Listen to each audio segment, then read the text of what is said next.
Hello student, स्वागत है आपका जीपी साइंस क्लासेस में। तो कैसे हैं आप लोग? उम्मीद है कि आप लोग एकदम अच्छे स्वस्थ होंगे और मस्त होंगे और अपनी तैयारी अच्छे से कर रहे होंगे। तो आज हम लोग के लिए लेकर आए हम क्लास 10th का साइंस का बायोलॉजी का पोर्शन, पहला चैप्टर जिसका नाम है जैव प्रक्रम। देखिए, ये चैप्टर आपका बहुत ही इंटरेस्टिंग है और साथ ही आपका मानव पर आधारित है, तो आपको पढ़ने में बहुत ही आनंद आता है और इससे क्वेश्चन भी अच्छे आते हैं। तो आज हम पढ़ने वाले हैं जैव प्रक्रम को पूरा वन शॉट, यानी आज हम इसमें पूरा कंप्लीट करने वाले हैं चैप्टर में जो आपका पोषण है। पोषण का पाचन जो चैप्टर है उसको पूरा कंप्लीट करने वाले हैं। तो आज हम क्या पढ़ने वाले हैं? देखिए, जैव प्रक्रम पोषण हम पाचन में पूरा क्या करना है, कंप्लीट करने वाले हैं। तो चलिए स्टार्ट करते हैं बिना टाइम वेस्ट किए। तो सबसे पहले आप समझते हैं कि पोषण क्या होता है। क्या पोषण? तो देखो, सबसे पहले हमको क्या समझना है, हमको समझना है कि पोषण क्या होता है, पोषण किसे कहते हैं। तो देखिए, जितने भी जीव हैं, जीव को जीवित रहने के लिए उसे अपने शरीर की जैविक प्रक्रियाओं को संपन्न करना पड़ता है। अब यानी किसी भी जीव को जीवित रहने के लिए उसके शरीर में कुछ न कुछ अभिक्रियाएं होती रहती हैं। उन्हीं अभिक्रियाओं को क्या कहते हैं? उपापचयी जैविक क्रियाएं कहते हैं। इन्हीं क्रियाओं से उन्हें क्या मिलता है? ऊर्जा मिलता है, जिससे अपना स्वयं का पोषण कर पाते हैं, मतलब स्वस्थ रह पाते हैं, अपने जीवन को चला पाते हैं। तो यानी पोषण क्या होता है आपका? देखो, जीवों के शरीर में, जीवों के शरीर में क्या होता है? कुछ जैविक क्रियाएं होती हैं, कुछ प्रक्रियाएं होती रहती हैं। क्या होती है? होती रहती हैं, जिन्हें क्या कहते हैं? जिन्हें आपका कहते हैं उपापचयी। क्या? उपापचयी या जैविक प्रक्रिया, जैविक प्रक्रिया। यानी उपापचयी या जैविक प्रक्रियाओं द्वारा, जैविक प्रक्रिया कहते हैं। अब ध्यान समझिए कि उपापचयी या जैविक प्रक्रियाओं द्वारा शरीर के अंदर क्या होती है? कुछ न कुछ घटना होती रहती है। उससे क्या होता है? जीव अपना जीवन व्यतीत करता है। इसे बोलते हैं क्या? पोषण।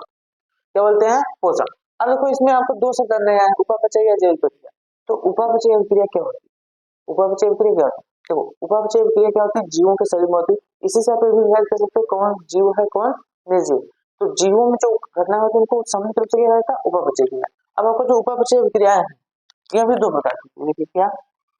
उपापचय जो अभिक्रिया है, यह दो घटनाओं से बना होता है। कितनी घटनाओं से? दो घटनाओं से। देखिए, एक होता है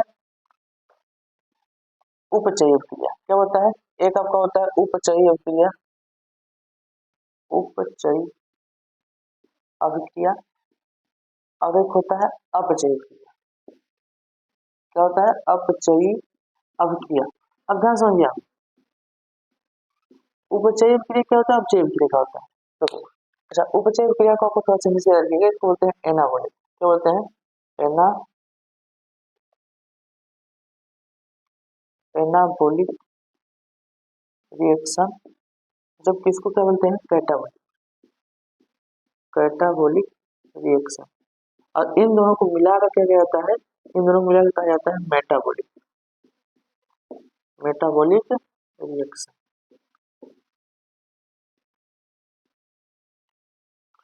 रिएक्शन अभी क्या होता है? देखो, यानी उपापचयी क्रिया क्या होती है? जीव के शरीर में होती है। अभी होती क्या है? तो देखो, ये आपका दो प्रक्रिया होती है, उपचयी और अपचयी। ये दोनों को मिलाकर क्या होता है? उपापचयी क्रिया। अब उपचयी क्या होती है? देखो, आपका जो उपचयी क्रिया होती है, इसमें क्या होता है? इसमें सरल सरल पदार्थ बदल जाता है किसमें? जटिल पदार्थ, जटिल पदार्थों में। यानी वह प्रक्रिया जिसमें सरल पदार्थ बदल जाते हैं जटिल पदार्थ में, उससे क्या कहते हैं? अपचयी अभिक्रिया। क्या बोलते हैं? अपचयी अभिक्रिया। और इसी को एक नाम और जाना जाता है, इसी प्रक्रिया को एक नाम से और जाना जाता है, जिसका बोला जाता है निर्माणकारी क्रिया। क्या कहा जाता है? निर्माणकारी अभिक्रिया। तो आप याद रखेंगे, इसको एक नाम और दिया था जिसका नाम होता है निर्माणकारी क्रिया। यानी इसमें देखो क्या हो रहा है? जटिल पदार्थ बना, सरल पदार्थ क्या हो? जटिल पदार्थ में कुछ नया बना। क्या हो रहा है? कुछ नया बन रहा है। जैसे जो सजीव पदार्थ होते हैं उनमें आप जानते हो कि आगे आपको बताएंगे कि पोषण जो होता है वो पोषण के आधार पर जीवों को दो भागों में बांटा गया है। एक स्वपोषी और परपोषी। तो जो स्वपोषी अपना भोजन स्वयं बनाते हैं, तो वो अपना भोजन कैसे स्वयं बनाते हैं? उनमें होता क्या है? देखो, ये क्या करते हैं? कार्बन डाइऑक्साइड और जल को लेकर बना देते हैं कि आपका ग्लूकोज। प्लस इसके साथ जल बनता है और साथ ही ऑक्सीजन भी बनता है। अच्छा, इस रिएक्शन को हम संतुलित कर दे रहे हैं, इस रिएक्शन क्या कर दे रहे हैं, हम संतुलित कर दे रहे हैं। और आप लोग अभी इसको पढ़ेंगे कि आखिर संतुलित कैसे हुआ, ठीक है। अभी आप लोग इसको पढ़ेंगे कि संतुलित कहाँ हुआ, कैसे हुआ। अभी बस इसको हम लिख देंगे, कोई इसके ऊपर यहाँ पर और कुछ भी होता है। यहाँ आपका प्रकाश से होता है और यहाँ आपका होता है पर्णहर, पर्णहर। तो देखो इसमें क्या हुआ, सरल पदार्थों का कार्बन डाइऑक्साइड और जल क्या है, सरल पदार्थ है। इन सरल पदार्थों में क्या है, एक जटिल पदार्थ बनता है। क्या बनता है, एक जटिल पदार्थ बनता है, ग्लूकोज बनता है और उसके साथ जल और ऑक्सीजन बनता है। तो ये आपका क्या हो गया, निर्माणकारी क्रिया हो गया, जिसमें क्या होता है, सरल पदार्थ भी बन जाते हैं, जटिल पदार्थ। इसी प्रकार यहाँ देखो अपचय क्रिया क्या होती है, अपचय क्रिया में क्या होता है, जब इसमें सरल, उल्टा होता है, इसमें जटिल पदार्थ आपका टूट जाते हैं, इसमें सरल पदार्थ, यानी जब जटिल पदार्थ टूट जाते हैं सरल पदार्थ में, इस प्रकार की क्रिया क्या करते हैं, आपका कहते हैं अपचयी, अपचयी अभिक्रिया। इसमें होता क्या है, देखो इसमें आपके जो जटिल पदार्थ, जटिल पदार्थ ये बदल जाते हैं किसमें, सरल पदार्थ, सरल पदार्थ। और साथ ही इसको देखो, जटिल पदार्थ क्या है, सरल पदार्थ बन गया, इसमें इसका एक और नाम दिया जाता है, इसको कहा जाता है अपघटक। तो अपचयी पदार्थ होता है अपघटक, अपघटन, अपघटन अभिक्रिया। अपघटन अभिक्रिया क्यों कहा गया, क्योंकि इसमें टूट रहा है, अपघटित हो रहा है, इसलिए क्या जाता है अपघटन अभिक्रिया। इसमें क्या होता है, इसमें जटिल पदार्थ में टूट जाता है सरल पदार्थ में। जैसे अगर एग्जाम्पल आप देखो, देखो यहाँ पे क्या होता है, ग्लूकोज ऑक्सीजन की उपस्थिति में टूट जाता है, किसमें, कार्बन डाइऑक्साइड और जल, किसमें टूट जाता है, कार्बन डाइऑक्साइड और जल। देखो अगर इसको रिएक्शन को संतुलित करना है तो आप इसको संतुलित कर सकते हैं, यहाँ से आपका होगा 6 और ये हो जाएगा आपका। तो ये आपका क्या था, सिंपल सा अपघटन क्रिया है, अभी कौन सिंपल सा निर्माण कार्य क्रिया। तो इन दोनों को मिलाकर क्या होता है, उपचय क्रिया, जो शरीर के क्या होता है, किसी भी जीव के शरीर में होता रहता है। और याद रखिए दोनों क्रिया साथ साथ चलती है, ऐसा नहीं कि ये हो रहा है बाद में फिर इसके बाद ये होगा, ऐसा नहीं, ये दोनों क्रिया साथ साथ चलती रहती है, इसीलिए इनको सम्मिलित रूप से क्या कहा जाता है, उपचय क्रिया या मेटाबॉलिक रिएक्शन। तो यहाँ के दोनों क्रिया क्या होती है, साथ साथ चलती रहती है। अच्छा यहाँ पर एक चीज थोड़ा सा मिस प्रिंट हो गया, देखिए यहाँ पर 12 नहीं होता है, 6 होता है। क्या होता है, 6, क्योंकि देखो इसका कार्बन कितना 6 है, तो यहाँ कितना होगा 6, तो यहाँ 6 होता है, यहाँ से होता है, ठीक है। इसको सुधार लीजिएगा, इसको नोट कीजिए जल्दी से। अब हम बढ़ते हैं इसके आगे, इसको जल्दी से नोट कीजिए। तो अब हम आगे बढ़ते हैं, देखिए अब पोषण आपने पढ़ लिया, अब हम बढ़ते हैं पोषण के प्रकार। क्या पढ़ेंगे, पोषण के प्रकार, कि पोषण के क्या प्रकार है। अब हम देखने वाले हैं क्या, पोषण के प्रकार। देखिए पोषण कितने प्रकार का, तो पोषण मुख्य रूप से 2 प्रकार, कितने प्रकार होता है, 2 प्रकार का। कौन कौन सा, देखिए अब आपको जो पोषण है यह 2 प्रकार का होता है, कितने प्रकार का होता है, 2 प्रकार। एक आपका होता है स्वपोषी और एक आपका होता है परपोषी। अब देखो स्वपोषी और परपोषी क्या होते हैं, तो देखो स्वपोषी क्या होता है, वह सिंपल है कि जब जीव, दोनों समझ लो ये बता, देखो जब कोई जीव अपना भोजन स्वयं बना लेता है, जब कोई अपना जीव अपना भोजन स्वयं बना लेता है तो आपका होता है स्वपोषी। क्या होता है, स्वपोषी। और जब भी अगर कोई जीव अपना भोजन स्वयं नहीं बना पा रहा है, वह दूसरे पर निर्भर है, तो वो क्या होता है, परपोषी। क्या होता है, परपोषी। यानी स्वपोषी क्या होता है, स्वपोषी जो अपना भोजन स्वयं बनाते, देखो वे जीव जो अपना भोजन बना लेते हैं।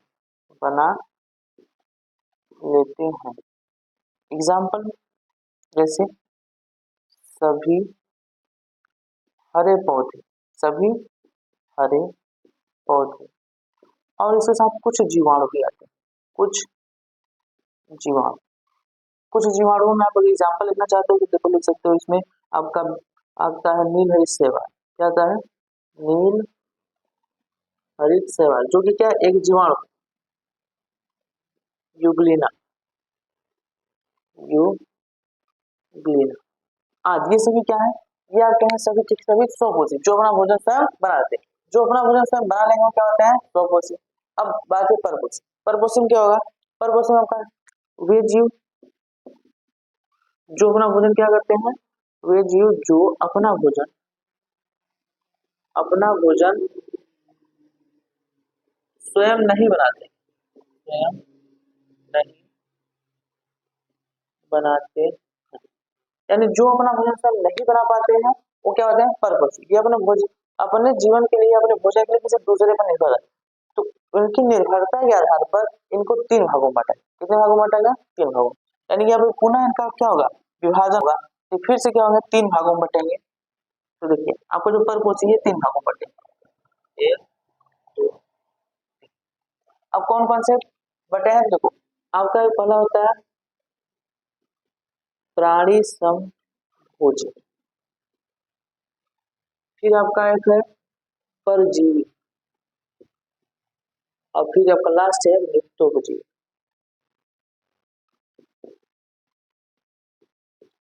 क्या है? नित्योपजीवी। अब ये तीनों क्या होते हैं देखिए।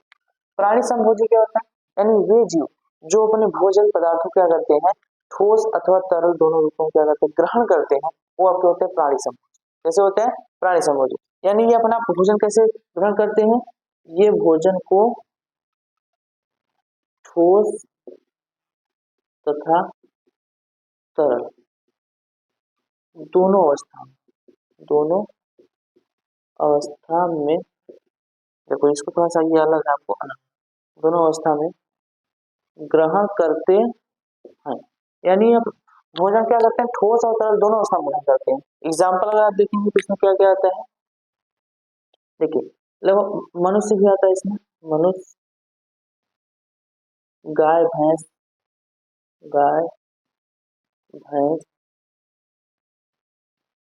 बकरी आदि। मतलब जितने भी जीव आपको दिखते हैं नॉर्मली सभी ठोस और द्रव अवस्था में ठोस या तरल अवस्था में भोजन ग्रहण करते हो क्या होते हैं आपके प्राणी संभोज। अब उसका आता है परजीवी। क्या आता है? परजीवी। परजीवी देखो नाम में स्पष्ट हो रहा है परजीवी। परजीवी मतलब दूसरे जीव पर जो आश्रित हो। यानी ऐसे जीव जो क्या होते हैं वे जीव जो दूसरे जीवों पर देखो दूसरे जीवों से अपना भोजन प्राप्त करते हैं। क्या करते हैं? अपना भोजन प्राप्त करते हैं। प्राप्त करते यानी वे जीव जो अपना भोजन क्या करते हैं दूसरे जीव से प्राप्त करते हैं। वो स्वयं नहीं बनाते लेकिन किसी दूसरे जीव पर आश्रित रहते हैं। वो क्या होता है आपके परजीवी। एग्जाम्पल अगर आप देखोगे तो क्या होंगे देखो एग्जाम्पल में कहोगे जू, खटमल, जो आदि। अब देखो जू क्या होता है? दूसरे के जीव के ऊपर आता है। देखो उसको एक बार और ध्यान रखना आप लोग। परजीवी मतलब होता है दूसरे को मार कर नहीं खाते। दूसरे को मार ना रहे वो जीवित होता है जिस पर होते हैं आश्रित तो वो जीवित होता है। जीवित रूप उसके जीवित होने पर भी उससे अपना क्या करता है भोजन प्राप्त करता है। तो आपका होता है परजीवी। इसमें आपका जू आता है, खटमल आता है, जो तो अब एक लास्ट है मृत्योपजीवी। अब इसके भी नाम से स्पष्ट हो रहा है कि वे जीव जो अपना भोजन क्या करते हैं मृत पदार्थ से प्राप्त करते हैं वो होते हैं मृत्योपजीवी। तो क्या लिखोगे? वे जीव जो अपना भोजन किससे प्राप्त करते हैं? अपना भोजन मृत पदार्थों मृत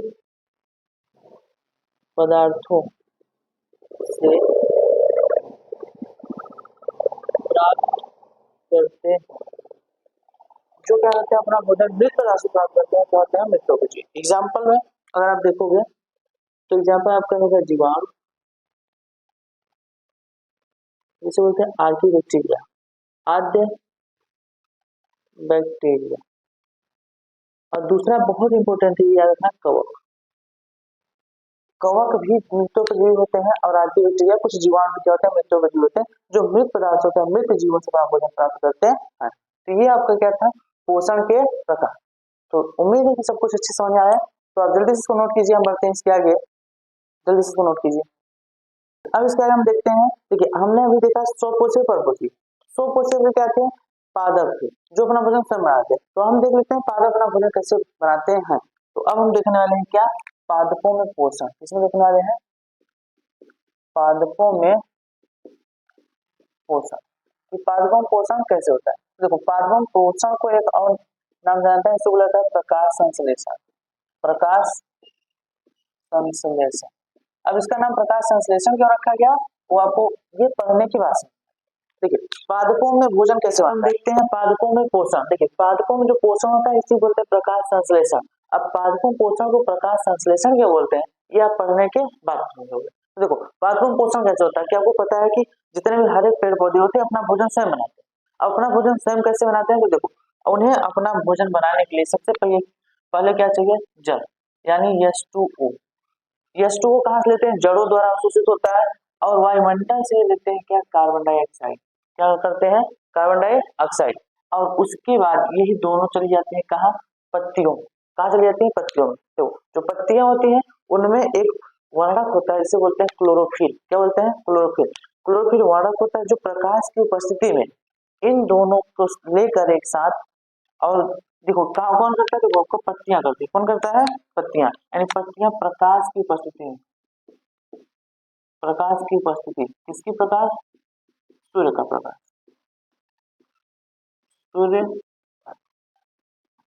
सॉरी सूर्य का प्रकाश की उपस्थिति में क्या करता है, यहाँ पर एक चीज और उपस्थित होता है आपका, क्या होता है, क्लोरोफिल।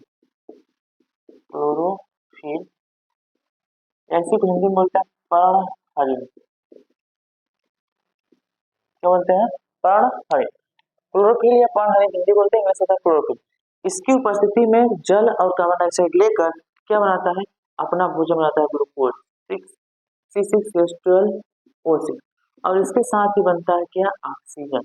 और ऑक्सीजन के साथ आपका बनता है जल। क्या बनता है, जल। ये अभिक्रिया होती है, ये बनता है, किसमें बनता है, तो ध्यान समझो आप।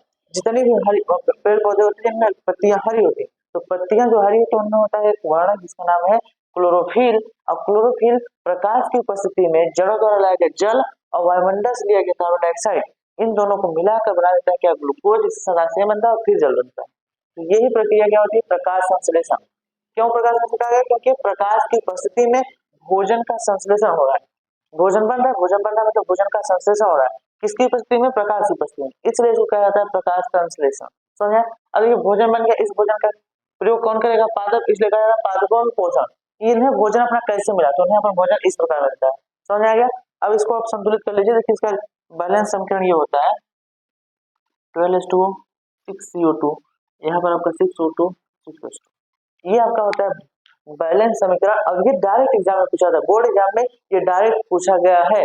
इस प्रकाश संश्लेषण की अभिक्रिया लिखिए, यही अभिक्रिया आपको लिखना है और प्रकाश संश्लेषण की अभिक्रिया से कहा जाता है, और इसी पर आपको नंबर मिलता है। इसको ऐसे ध्यान से पढ़िए और काफी नोट कर लीजिए, और ये बहुत ही महत्वपूर्ण है, तो आप इसमें महत्वपूर्ण इंपोर्टेंट नोट कर लीजिए। चलिए इतना समझ आ गया आपको। तो ये क्या है, प्रकाश संश्लेषण किसमें हुआ, पत्तियों में। किसमें हुआ, पत्तियों में। अच्छा पत्तियों से आ रहा है कि आपको कुछ पत्तियों की संरचना भी पढ़ लेना है कि पत्तियां कैसी होती हैं। देखिए यहाँ पर आपको एक पत्ती दिख रही है, इस पत्ती की संरचना देखिए, इसमें क्या क्या है। सबसे पहले पत्ती जो होती है उसमें कुछ अस्तर होते हैं, मतलब बाहर भी होते हैं अंदर। तो पत्ती के अस्तर होता है, और इस पत्ती में बीच बीच में क्या होते हैं, छोटे छोटे छिद्र पाए जाते हैं, जिन्हें बुलाता है रंध्र। क्या बुलाता है, रंध्र। चल यहाँ पर आपको हम बना देते हैं, देखिए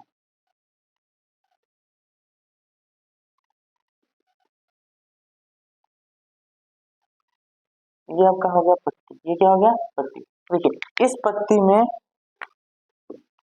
छोटे छोटे छिद्र होते हैं, ये क्या है, छिद्र। इनको कहा जाता है रंध्र। क्या कहा जाता है, रंध्र। इंग्लिश में होता है स्टोमेटा। क्या होता है, स्टोमेटा। इन्हीं रंध्रों के द्वारा देखिए यहाँ पर क्या, कार्बन डाइऑक्साइड ग्रहण होता है और ऑक्सीजन बाहर निकलता है।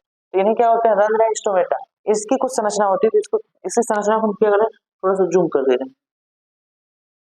तो देखिए इसी संरचना को जूम करेंगे तो क्या आएगा, देखिए ये कुछ इस प्रकार की संरचना होती है।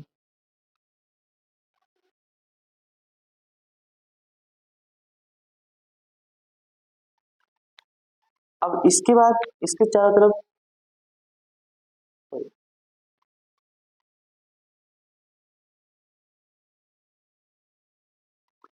इस प्रकार की कोशिकाएं होती हैं। अब देखिए ये क्या है, आपका एक्चुअली जो ये अंदर वाली है, इसको कहा जाता है रक्षक कोशिका या द्वार कोशिका। क्या कहा जाता है, रक्षक कोशिका या द्वार कोशिका। यानी इसका क्या नाम है, इसका नाम है रक्षक कोशिका, या इसी को कहा जाता है क्या, द्वार कोशिका। द्वार कोशिका अब देखिए इस द्वार कोशिका के बीच में जो भाग है, ये जो भाग है, इसी को कहा जाता है रंध्र। क्या कहा जाता है? रंध्र। और इसी रंध्र से कार्बन डाइऑक्साइड अंदर जाता है, ऑक्सीजन बाहर निकलता है, यानी यहाँ से गैसों का क्या होता है? विनिमय होता है। और साथ ही देखो यहाँ पे आपको जो जल बना है, ये जल वाष्प के रूप में निकलता है। किसके रूप में निकलता है? वाष्प के रूप में। तो ये जो वाष्प के रूप में निकलता है, ये भी यहीं से बाहर निकलता है। समझ आ गया? अब इसका आपको सर ये क्या है? तो देखिए ये आपका एक अलग प्रकार कोशिका है, जिनको कहा जाता है सहायक कोशिका। क्या कहा जाता है? इनको कहा जाता है सहायक कोशिका। सहायक कोशिका। अब इनको सहायक कोशिका क्यों कहा गया? क्योंकि देखो ये रंध्र बंद होने और खुलने के लिए जिम्मेदार होती है दोनों कोशिका, रक्षक कोशिका कहा जाता है। क्योंकि ये रंध्र हमेशा नहीं खुले होते, जब गैस का विनिमय होता है तभी खुलते हैं। इनको बंद करने और खुलने के लिए ये कोशिका इनमें क्या करती है? कुछ सहायता करती है। क्या करती है? सहायता करती है। इसलिए इनको कहा जाता है सहायक कोशिका और इन्हें कहा जाता है द्वार। तो इस प्रकार ये आपका थोड़ा सा पत्ती की संरचना होती है। इसी पत्ती संरचना के जो छोटा सा रंध्र होता है, यहाँ से गैसों का विनिमय होता है और साथ ही यहाँ से जो जल निकलता है वाष्प रूप में ये भी निकल जाता है। और दूसरे में थोड़ा सा और आप लोग जान देखो, जड़ों द्वारा जो जल अवशोषित होता है, इस जल का अधिकतम यूज क्या होता है? वाष्पोत्सर्जन चला जाता है, यानी इसका बहुत ही कम मात्रा के इसमें प्रकाश संश्लेषण में यूज होता है, बाकी अधिकतम मात्रा इसके वाष्पोत्सर्जन चला जाता है। जिससे होता है क्या? जैसे गर्मी के दिनों में बहुत ज्यादा धूप होता है, उतना धूप होता है कि हम धूप में नहीं खड़े होते, हमको छांव जरूरत पड़ती है, तो हम तो घर में चले जाते हैं छांव में। लेकिन जो पेड़ पौधे हैं वो तो धूप में जल रहे हैं ना, तो वो अपनी रक्षा कैसे करते हैं? तो उनको भी लग रही, तो उस वक्त क्या करते हैं? उनकी जो पत्तियां होती हैं, उन पत्तियों पर से जल का वाष्प के रूप में इन्हीं रंध्रों द्वारा क्या होता है? उत्सर्जन होता है, वाष्पोत्सर्जन होता है। जिससे क्या होता है कि इस पत्ती की, देखिए जो पत्ती है, पत्ती की सतह क्या होती है? ठंडी हो जाती है, यानी इसका तापमान कम हो जाता है, ये पत्ती सूखने से बच जाती है। और वाष्पोत्सर्जन जितना ज्यादा गर्मी होता है, जितना धूप होता है, वैसे वाष्पोत्सर्जन की क्रिया होती रहती है। ये क्यों होता है? ताकि ये पत्ती अपना सुरक्षा कर सके और साथ ही इसकी सतह भी नम रहे और सूखने से बच जाए। समझ में आया? तो ये आपका सिंपल सा था कि आप पादपों में होता है। इसके बाद हम थोड़ा सा एक और छोटा सा टॉपिक आता है, इसको बोलते हैं अमीबा कोश। इसमें अमीबा कोश, तो चलिए इसको भी देख लेते हैं। पहले आप इस चित्र को देखिए। देखिए इसमें आपका क्या है? अमीबा का में पोषण दर्शाया गया। इसमें क्या दर्शाया गया? अमीबा में पोषण। अब इसको एक एक स्टेप को हम समझाते हैं आपको, एकदम ध्यान से देखिए। देखिए अब हम क्या पढ़ेंगे? अमीबा में पोषण। अब अमीबा में पोषण देखिए, अमीबा क्या है? अमीबा आपका एक कोश की यूकेरियोटिक जीव है, जिसकी संरचना कैसी होती है? देखिए इसकी संरचना कुछ इस तरीके से होती है, और इसके अंदर क्या होता है? इसका एक केंद्र। ठीक है, देखिए इसका जो स्यूडोपोड होता है, स्यूडोपोड मतलब होता है कूटपाद, यानी इसके अंदर, इसके ऊपर कोई कोशिका भित्ति नहीं होती है और ये सिर्फ कोशिका झिल्ली से बना होता है, इसलिए ये अनियमित आकार का होता है। क्या होता है? अनियमित आकार। तो देखो ये अमीबा है, जब इसके पास क्या होता है? कोई भोजन का आता है। एक्चुअली अमीबा जो है, ये क्या है? अमीबा, इसके नाम थोड़ा सा लीजिए। अमीबा का क्या होता है? सर्वाहारी होता है, यानी यह भोजन को सरल और तरल दोनों अवस्थाओं में ग्रहण करता है। इसके पास कोई भी मुख नहीं होता, ना ही इसमें पाचन के लिए कोई विशेष अंग होते हैं। ये सिर्फ एक कोश की जीव है और इसी एक कोशिका के अंदर सब कुछ, इसकी सभी क्रियाएं संपन्न होती। तो इसमें पोषण मतलब भोजन कैसे ग्रहण करता है, कैसे उसका पाचन होता है, कैसे ऊर्जा प्राप्त होता है, उसको देखिए। जब ये अमीबा है, इस अमीबा के पास कोई क्या होता है? भोजन का कण आता है। देखिए कैसे होता है। जैसे मान लीजिए इसके पास यहाँ पर एक कण है, देखिए ये अब इसका क्या हो गया? केंद्रक हो गया। अब यहाँ पर एक कण आ गया, कौन सा कण आ गया? भोजन का कण। किसका कण आ गया? भोजन का। तो जब भोजन कण आता है, देखिए इसके जो कूट पाद है, ये दोनों ऐसे घूमते हैं और इसको अंदर लेते हैं। क्या करते हैं? अंदर लेते हैं। तो देखो यहाँ होता क्या है आपका?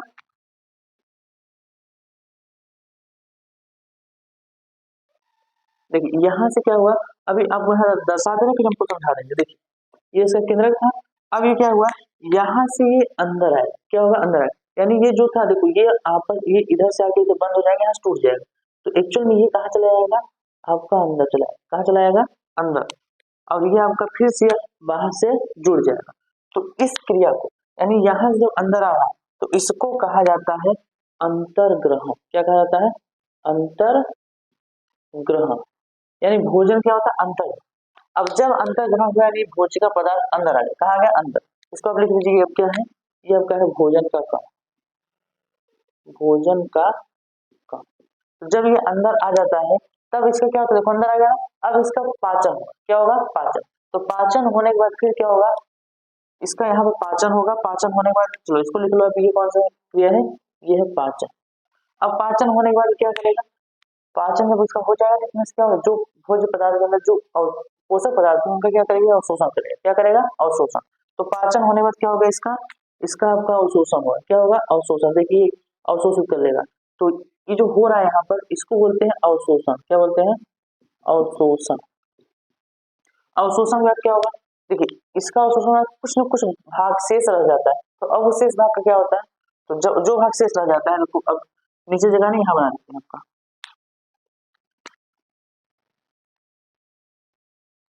देखो ये इसका हो गया केंद्र। अब इसमें क्या होता है, इसका अवशोषण होने के बाद एक छोटा सा एकदम कण बच गया। कितना छोटा सा एकदम कण बच गया। अब ये छोटा सा कण बचा है, तो ये अब अमीबा अंदर ना लिखे। अब क्या करेगा, इसको क्या करेगा, बाहर निकाले। क्या निकाल करेगा, इसको ये बाहर निकाला जाएगा। तो क्या होता है कि धीरे धीरे किनारे आता है। देखिए ये धीरे धीरे किनारे आता है और यहाँ से इसकी भित्ति टूट जाती है और ये बाहर निकल जाता है। तो बाहर निकल जाएगा तो कैसा हो जाएगा, देखो यहाँ से आपका क्या हो गया, ये केंद्रक है और यहाँ से आपका जो कण था ये निकल गया बाहर। कहाँ निकल गया, बाहर। तो इससे जब बाहर निकलता है इसको बोलते हैं क्या, इसी घटना को बोलते हैं आपका बहिक्षेपण। क्या बोलते हैं, बहिक्षेपण। बहिक्षेपण।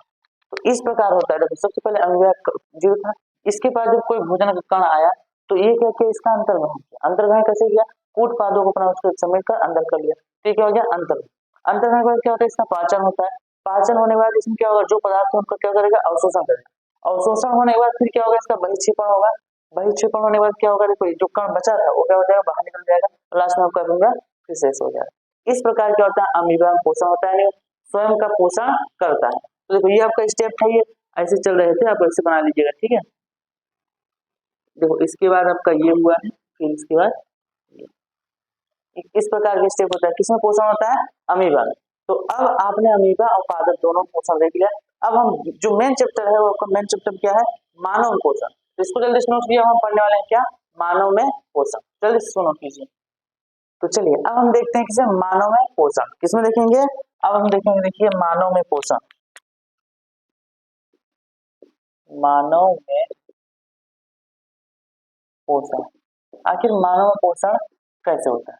तो देखिए जो इंसान होते हैं मनुष्य, हम क्या करते हैं, भोजन को मतलब भोजन खा लेते हैं। अब उसको हमारे पेट में चला जाता है। अब अंदर जाने के बाद उससे हमें ऊर्जा मिलती है। उसका क्या होता है, पाचन होता है। तो देखो भोजन अंदर गया, उसका पाचन कहाँ होता है, कैसे होता है। तो हमारे शरीर में एक तीन चार मतलब कई अंग होते हैं, तीन चार नहीं कई अंग होते हैं, जो मिलकर उसका क्या करते हैं, पाचन करते हैं।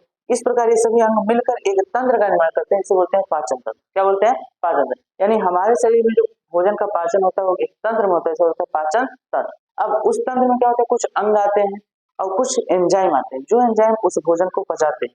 तो इसलिए हमारे शरीर में जो पाचन तंत्र है उसको समझने के लिए सरल भाषा में देखो, हमारे शरीर में जो भोजन यानी भोजन का पाचन, भोजन का पाचन कहाँ होता है, पाचन तंत्र। कहाँ होता है, पाचन तंत्र। अब जो पाचन तंत्र है इसको समझने के लिए आसान भाषा में इसको हम दो भागों में पढ़ेंगे। कितने भागों में पढ़ेंगे, दो भागों में। देखिए एक हम पढ़ेंगे आहार नाल। क्या पढ़ेंगे, आहार नाल। और दूसरा पढ़ेंगे हम पाचक ग्रंथि। इस पाचक ग्रंथि में क्या होंगे, कुछ एंजाइम स्रावित होते हैं। पाचक ग्रंथि क्या होते हैं, एंजाइम तथा आपका रस। एंजाइम तथा रस क्या होते हैं, सिक्रीज होते हैं, मतलब रिलीज होते हैं। इनसे क्या होता है, स्रावित होते हैं, जो क्या करते हैं, भोजन का पाचन करते हैं। अब ध्यान से आहार नाल और पाचक ग्रंथि, इसमें क्या क्या है तो हम पहले बता दे रहे हैं क्या क्या होती है। देखो आपको वहाँ फिगर दिख रहा है, इस फिगर को आप ध्यान से देख लीजिए पूरा। अब इसमें हम एक एक अंग को अच्छे से डिटेल में समझेंगे। देखो सबसे पहले आप क्या पढ़ोगे इसमें, सबसे पहले आप पढ़ोगे इसमें मुख तथा मुख गुहा। उसके बाद फिर आप क्या पढ़ोगे, मुख गुहा में आपको कुछ चीजें पढ़नी है। मुख गुहा में जैसे आपको पढ़ना है दांत, जीभ, ये दोनों। फिर आप दूसरा क्या पढ़ोगे, ग्रसनी। क्या पढ़ोगे, ग्रसनी। फिर तीसरा पढ़ोगे ग्रास नली। क्या पढ़ोगे, ग्रास नली। अब ग्रास नली का देखो हमारे शरीर में क्या आता है वहां, ठीक है देखो सबसे पहले मुख था, मुख हुआ, फिर क्या है आपका ग्रसनी, फिर है ग्रास नली, फिर ग्रास नली आगे चल के किसमें खुलती है, अमाशय में। किसमें, अमाशय में। अब अमाशय से फिर आगे क्या होता है, अमाशय के आगे आपका होता है छोटी आंत। क्या होता है, छोटी आंत। छोटी आंत के बाद आपका आता है फिर बड़ी आंत। क्या आता है, बड़ी आंत आता है, बड़ी आंत। और बड़ी आंत के बाद फिर आपका क्या आ जाता है, अंतिम में आता है आपका मलाशय। देखिए मलाशय बड़ी आंत का ही भाग होता है, इसमें आता है गुदा द्वार आता है। क्या आता है, गुदा द्वार। क्या जाता है, गुदा द्वार। ये आपका क्या होता है, आहार नाल। ये क्या है, आहार नाल, यानी भोजन कहाँ से चलता है, देखो आहार नाल आपका कहाँ से समझ सकते हो आप, देखो आहार नाल आपका मुख गुहा से स्टार्ट होकर कहाँ तक जाता है, गुदा द्वार तक। कहाँ तक, गुदा द्वार तक। जो आपका मुख गुहा से गुदा द्वार तक जाता है, यहाँ तक मनुष्य में जो आपका आहार नाल होता है, इसकी लंबाई लगभग, यानी कुल जो आपका आहार नाल है, आहार नाल, ये लगभग कितना होता है आपका, देखिए 6 से 8 मीटर लंबा होता है। कितना होता है, 6 से 8 मीटर लंबा होता है। ये आपका क्या हो गया, आहार नाल, यानी इतने अंग आपको पढ़ने किसमें, आहार नाल। इसी प्रकार आपका पाचक ग्रंथ। अब पाचक ग्रंथि हम देखिए सबसे पहले क्या आता है, मुख गुहा में ही आपका आ जाता है क्या, लार ग्रंथि। क्या आता है, लार ग्रंथि। अब मुख गुहा में लार ग्रंथि आता है, फिर अब नीचे आते हो देखो आपका आता है जठर ग्रंथि। जठर ग्रंथि। अभी आप नाम सुन लो, फिर हम एक चीज को पढ़ेंगे। जठर ग्रंथि के बाद देखो फिर आपका आता है यकृत। क्या आता है, यकृत। यकृत में फिर आपका आता है अग्न्याशय। क्या आता है, अग्न्याशय। तो इतना आप क्या पढ़ना है, पाचक में पढ़ना है पहले। ये सभी क्या है, पाचक ग्रंथियां हैं, जिनमें क्या होता है एंजाइम और रस रहित होते हैं जो पाचन में सहायता करती हैं, और ये आपके अंग हैं जो आहार नाल के अंदर। अब इन सभी को हम क्या करेंगे, बारी बारी से पढ़ेंगे। तो इसको जल्दी नोट कर लीजिए, हम चलते हैं आगे, एक एक को पढ़ेंगे। हम स्टार्ट करते हैं। तो सबसे पहले हम क्या पढ़ेंगे, अब हम पहला पढ़ेंगे आहार नाल। क्या पढ़ेंगे, आहार नाल। तो आहार नाल क्या होता है, सिंपल है, आपका जो आहार नाल है यह कहाँ से, मुख गुहा से कहाँ तक है आपका फैला हुआ है, गुदा द्वार तक। गुदा द्वार तक, ठीक है, जो लगभग कितना है, 6 से 8 मीटर लंबा। तो सबसे पहले आपका क्या आता है, देखो इसमें जो पहला अंग है वो आता है मुख। क्या आता है, मुख तथा मुख गुहा। तो देखो आपका जो मुख है, मुख क्या होता है, यह दो चल मांसल कोठों से घिरी हुई एक संरचना होती है, जो हमारे शरीर के कहाँ पे, अधर तल पर। अधर में देखिए आपका अधर होता है, ये पृष्ठ होता है, आगे सामने भाग अधर होता है, जो क्या पीछे क्या होता है, पृष्ठ। तो अधर तल में क्या होता है, संरचना होती है जो दो ओठों से बन संरचना होती है, तो उसको बोलते हैं मुख। फिर आपका आता है मुख गुहा। जो मुख है वो आगे पीछे की ओर क्या होता है, एक गुहा में खुलती है जिसका नाम है मुख गुहा। अब मुख गुहा में कुछ संरचनाएं पाई जाती हैं, जैसे आपका मुख गुहा कैसे पाई जाती है, देखिए जो मुख गुहा, मुख गुहा, मुख गुहा में क्या पाया जाता है, मुख गुहा में आपका क्या होता है, मुख गुहा में आपका देखो सबसे पहले आपको मिलेगा जीभ, और फिर क्या मिलेगा, आपको मिलेगा दांत। ये दो चीज मिलेगी मुख गुहा। अब जीभ और दांत ये दोनों कहाँ मिलेंगे, मुख गुहा में। तो अब ये दोनों में क्या करते हैं, भोजन को, देखो दांत जो होते हैं भोजन को चबाने में, पीसने में मदद करते हैं। जीभ उनको भोजन को लार से मिलाने के लिए आवश्यक होती है, साथ ही स्वाद बताने। ठीक है, तो अब हम देखेंगे क्या, देखो ये मुख गुहा पाया जाता है, और साथ ही मुख गुहा देखिए बना कैसा होता है, तो मुख गुहा में नीचे जीभ होता है, ऊपर आपका क्या होता है, तालु होता है। क्या होता है, तालु, जो आपका उपास्थि संरचनाओं से बना होता है, और यह तालु हमारे नासा गुहा और मुख गुहा को अलग करता है। इसको अलग करता है, नासा गुहा मुख गुहा को अलग करता है। अब उसके बाद क्या आता है, जीभ और दांत। तो हम सबसे पहले देख लेते हैं दांत। क्या देखेंगे अब, इसमें हम देखेंगे दांत। तो देखो दांत क्या, हमारे शरीर में क्या होते हैं, दांत होते हैं शरीर में, तो मुख गुहा में क्या होता है, दांत होते हैं। कितने दांत होते हैं, तो अलग अलग एज या अलग अलग अवस्थाओं के व्यक्तियों में अलग अलग दांतों की संख्या होती है। तो आपके देखो दांत होते हैं, सबसे पहले हम देख लेते हैं कितने प्रकार के होते हैं। तो जो दांत हैं, यानी हमारे मुख गुहा, हमारे मुख गुहा में आपका देखो गर्ददंती दांत होते। गर्ददंती मतलब क्या होता है, ये आपका एक गर्त में घुसे होते हैं, जबड़े में होते हैं। किसमें होते हैं? जबड़े में। इसलिए वो कहा जाता है गर्ददंती। अब जो दांत होते हैं चार प्रकार के होते हैं, यानी हमारे पास कितने प्रकार के दांत होते हैं? चार प्रकार। चार प्रकार के दांत होते हैं। कितने प्रकार होते हैं? चार। अब कौन कौन से होते हैं? देखो, सबसे पहले होता है कृंतक, फिर आपका होता है रदनक, फिर होता है अग्रचौनक, अग्रचौनक, फिर आपका होता है चौनक। अब आपका देखो, जो कृंतक होता है इसे बोलता है इंसिसर। क्या बोलता है? इंसिसर। रदनक बोलते हैं कैनाइन। क्या बोलते हैं? कैनाइन। और आपका इसको बोलते हैं प्रीमोलर। क्या बोलते हैं? प्रीमोलर। और इसको बोलते हैं मोलर। ये चार प्रकार के दांत हमारे शरीर में पाए जाते हैं। मुख में क्या होता है? इंसिसर, कैनाइन, प्रीमोलर, मोलर। अब देखो, इन ये आपके क्या चार प्रकार के दांत हैं, जो अब इनका देखो कुछ विशेष कार्य होता है। जैसे कृंतक का विशेष कार्य क्या है? इसका विशेष कार्य होता है काटना। क्या करना? काटना। जैसे आप सेब खा रहे हो, आम खा रहे हो, तो आप कहाँ से काटते हो? इन्हें काटते हो, सामने से काटते हो नहीं, यानी जो आपके सामने जो दांत होते हैं उनको बोलते हैं कृंतक। क्या बोलते हैं? कृंतक। फिर उसके बाद आपका है रदनक। रदनक में आपका कार्य क्या होता है? इसका मुख्य कार्य होता है चीर फाड़ करना। चीर फाड़ करना। अब चीर फाड़ कब करते हो आप? देखो, गन्ना चूसो, जब आप गन्ना को मुख से चूसते हो तो उसमें क्या होता है? आप गन्ने को यहाँ साइड में बगल बगल में लगा के करते हो, यानी सामने वाला कृंतक होता है, कृंतक जस्ट बगल आपका होता है क्या होता है? रदनक। रदनक क्या करता है? चीर फाड़ करता है। जब आप गन्ने को चूसते हो तो उसमें क्या होता है? आप उसको छीलते हो ना दांत से, तो उसमें क्या होता है? निकालते हो नहीं, तो वो आपका क्या होता है? कृंतक। यानी कृंतक क्या करता है? चीर फाड़ खत्म करता है। समझ आए? फिर आपका क्या होता है? अग्रचौड़क। अग्रचौड़क और चौड़क दोनों का देखिए मेन कार्य है तीसरा। भोजन क्या करना? तीसरा। तो आपका जो अग्रचौड़क है इसका क्या कार्य है? भोजन को पीसना। और सेम कार्य आपका इसका भी, इसका क्या कार्य होता है? भोजन को पीसना। तो ये आपको होते हैं दांत, चार प्रकार के, चारों का कार्य। अच्छा, ये हमारे शरीर में कितने होते हैं? तो हमारे मुख में जो होता है, मुख में टोटल 32 दांत। कितने दांत होते हैं? 32। लेकिन अलग अलग अवस्थाओं पे अलग अलग।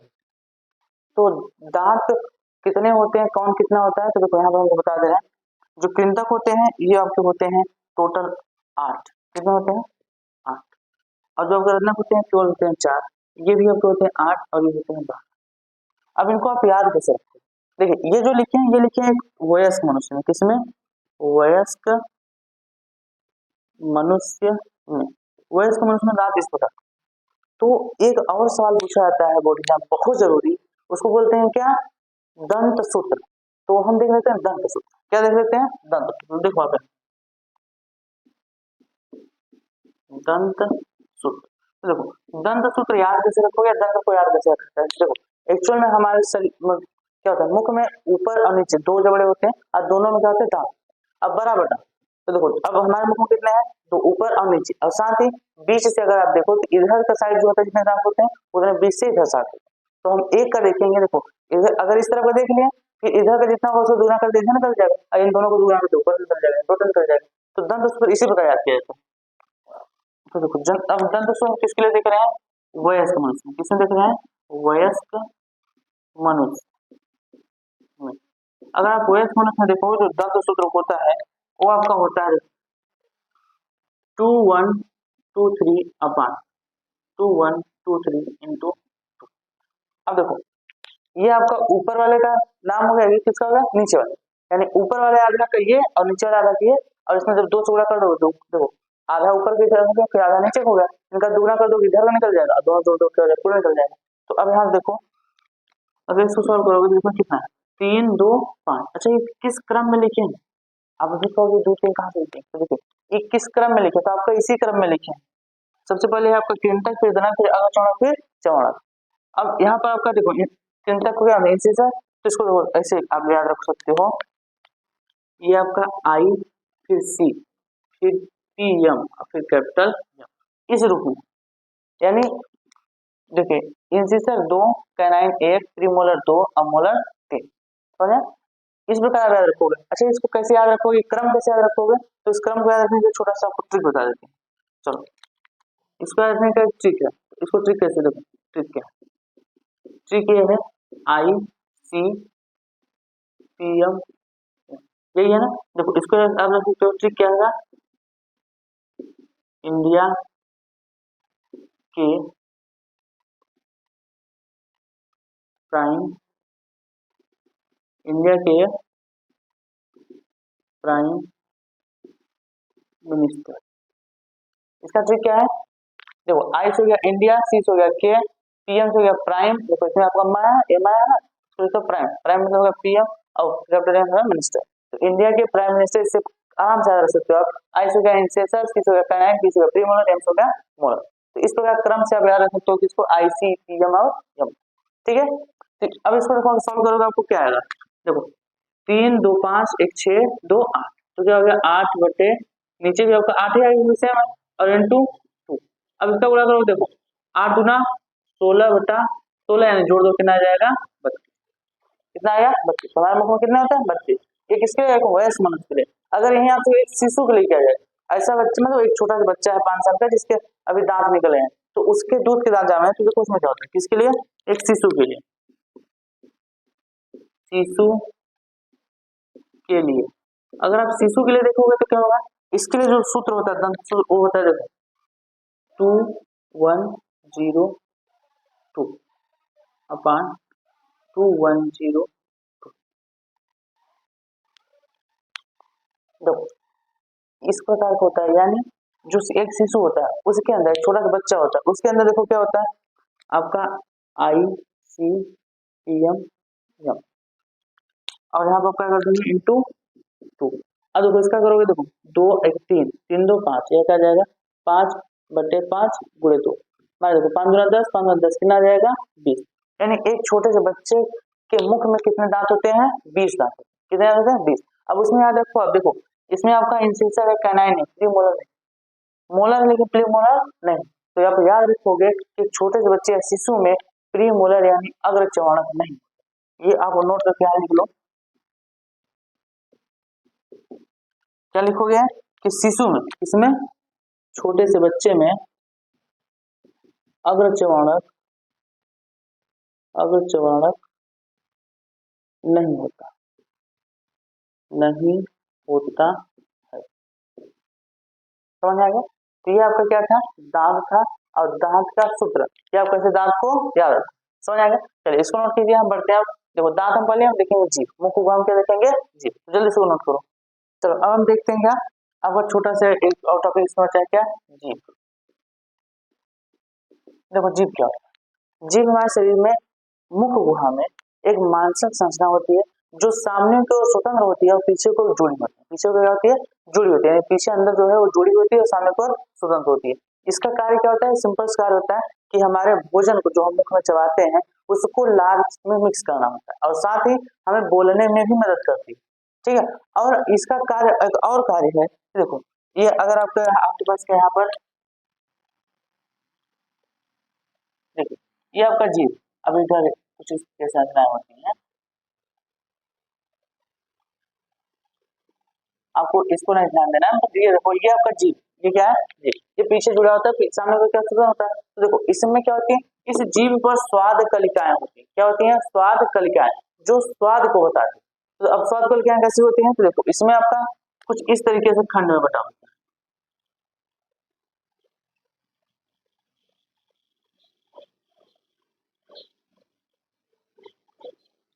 अब ये क्या है, देखो यहाँ पर जो आपका ये सामने है, ये आपका मीठा स्वाद बताता है, कैसा मीठा। अब ये जो देखो साइड में लगे ये दो, ये आपका होता है कैसा बताता है, ये आपका बताता है खट्टा, कैसा स्वाद बताता है खट्टा। और साथ ही देखो आपका जो बीच में ये आपका बताता है नमकीन, कैसा बताता है नमकीन स्वाद बताता है। और जो आपका है पीछे देखो ये वाला, ये आपका बताता है कड़वा, कौन सा है? कड़वा। यानी इस पर 4 प्रकार से आपको क्या होती है, स्वाद कलिकाएं वितरित होती हैं। सबसे आगे सामने पर मीठा, फिर आपको बगल में जो होता है वो खट्टा हो जाता है, और बीच में क्या होता है, नमकीन, और पीछे की सबसे कड़वा। इस प्रकार इसमें क्या होती है, स्वाद कलिकाएं होती है जो स्वाद को बताती है। समझ में आ गया? और ये आपका क्या है, जीविका। कुछ और कारण से आपको हम बोले हैं कि मुख में भोजन को चबाते वक्त लार को मिक्स करना, दूसरा बोलने में मदद करना, और तीसरा क्या है, स्वाद को बताना। ये किसका कार्य है, जीविका। समझ आ गया? तो अब देखिए, आहार नाल पढ़ रहे थे, क्या पढ़ रहे थे, हम पढ़ रहे हैं आहार नाल। क्या पढ़ रहे हैं, आहार नाल। आहार नाल में हमने पहला पढ़ लिया, अब हम पढ़ेंगे दूसरा। तो आहार नाल में दूसरा आपका क्या है, आहार नाल में आपका दूसरा है ग्रसनी। क्या है, ग्रसनी। देखो, ग्रसनी एकदम सिंपल सा है कि मुख गुहा पीछे एक नली का कार्य संरचना में खुलती से बोलते हैं ग्रसनी। क्या बोलते हैं, ग्रसनी। ग्रसनी के ऊपर एक घाटी ढापन, क्या होता है, एक घाटी ढापन होता है। देखो आपका जो ग्रसनी, ग्रसनी के ऊपर क्या होता है, एक घाटी ढापन, घाटी ढापन होता है, जिसे बोलते हैं एपिग्लॉटिस। क्या बोलते हैं, एपिग्लॉटिस। एपिग्लॉटिस में क्या होता है, एक उपास्थि में संरचना होती है। क्या होती है, उपास्थि में संरचना होती है, जो क्या करती है, देखिए, ग्रसनी आपका सहमार्ग। आपका जो ग्रसनी है यह क्या है, एक प्रकार के सहमार्ग। सहमार्ग किसका सहमार्ग है, यह आपका दो चीजों का सहमार्ग है। एक होता है आहार नाल, दूसरा होता है श्वास नली। श्वास नली, इन दोनों को क्या करता है, जोड़ता है ग्रसनी।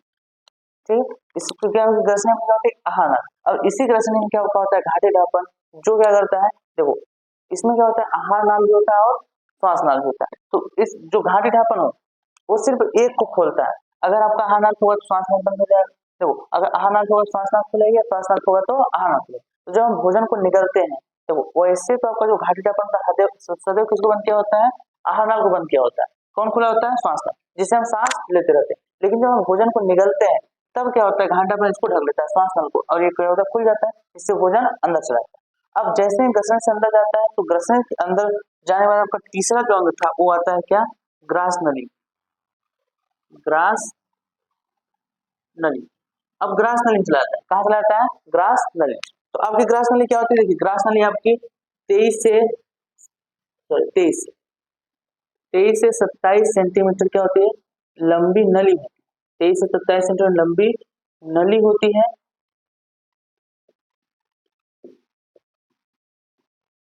जिसमें भोजन क्रमानुकंचन गति द्वारा, जिसमें क्या होता है, जो आपका भोजन है, भोजन एक गति करता है। कौन सी गति करता है, क्रमानुकंचन। क्रमानुकंचन मतलब क्या होता है, सिकुड़ना फैलना। देखिए ऐसे, रुक जाओ, देखो ऐसे, देखिए ऐसे, ये ऐसे नली होती है, ये ऐसे ऐसे, देखो ऐसे ऐसे ऐसे ऐसे करता है, इसको बोलते हैं क्रमानुकंचन। क्या बोलते हैं, क्रमानुकंचन। तो क्रमानुकंचन गति ऐसे ऐसे करके भोजन आगे जाता है। तो इस नली में जब भोजन आगे जाता है क्रमानुकंचन गति द्वारा, और पहुंचता कहाँ है, क्रमानुकंचन गति करते आगे पहुंचता है अमाशय। किसमें पहुंचता है, अमाशय। तो अब ग्रास नली में आपका तीसरा अंग आता है क्या, देखिए ये तीसरा था, आपका चौथा अंग आता है, कौन सा, चौथा अंग आता है अमाशय।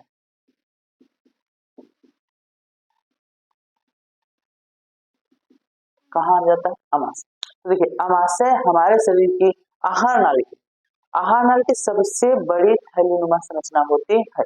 यानी यह लगभग सबसे बड़ी, मतलब चौड़ी, देखिए बड़ी नहीं होती, चौड़ी।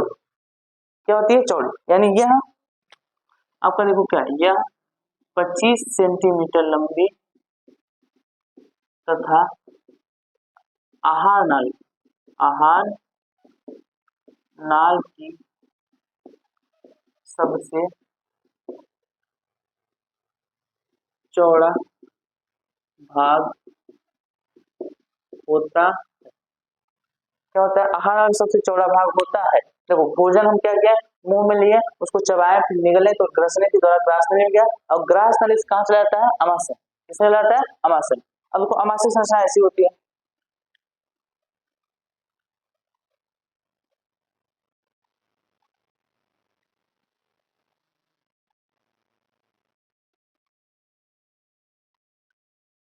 कुछ इस प्रकार की संरचना होती है किसकी, अमाशय। अब देखो इसमें क्या होता है, जो आहार नाली सबसे बड़ी, ये आपकी लगभग 25 सेमी लंबी होती है और चौड़ी संरचना होती है। अब इसका एक और खास बात है, देखिए जो अमाशय है यह आपका 4 भागों में बटा होता है, यह 4 भागों में बटा होता है। कौन कौन सा, तो 4 भागों कौन कौन से हैं, तो जो 4 भाग आपके हैं, सबसे पहले आपका है कार्डियक, कार्डियक, फिर आपका दूसरा आता है फंडस, तीसरा आता है आपका सेसाग, और चौथा आता है आपका पाइलोरी, पाइलोरी। ये 4 भाग होते हैं। तो देखो अभी 4 भाग कहाँ कहाँ से, देखिए जो आपका ये एक्चुअल में क्या है, ये आपकी है ग्रास नली, ग्रास नली। तो ग्रास नली अमाशय के जिस भाग में खुलती है, देखिए इस भाग में खुलती है, इसको कहा जाता है क्या, कार्डियक, क्या कहा जाता है, कार्डियक भाग। फिर आपका देखिए इसके ऊपर का ये जो भाग है, इसको कहा जाता है फंडस, कौन सा भाग, फंडस, ठीक है। और इसका जो अंतिम भाग होता है, देखो यहाँ यहाँ ये आपका होता है पाइलोरी, कौन सा भाग होता है, पाइलोरी।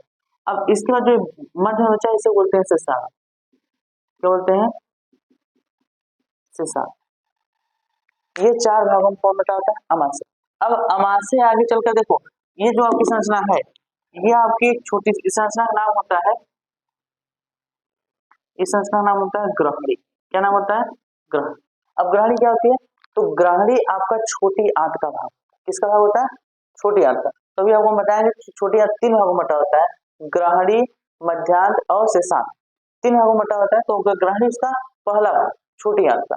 तो अमाशय आपका आगे चल के किसमें होगा, छोटी आंत में खुलता है। अब उसके थोड़ा सा अमाशय में और चेयर जान लीजिए, 4 भागों में बटा होता है। अमाशय में क्या होता है, देखो अमाशय में आपका यहाँ भोजन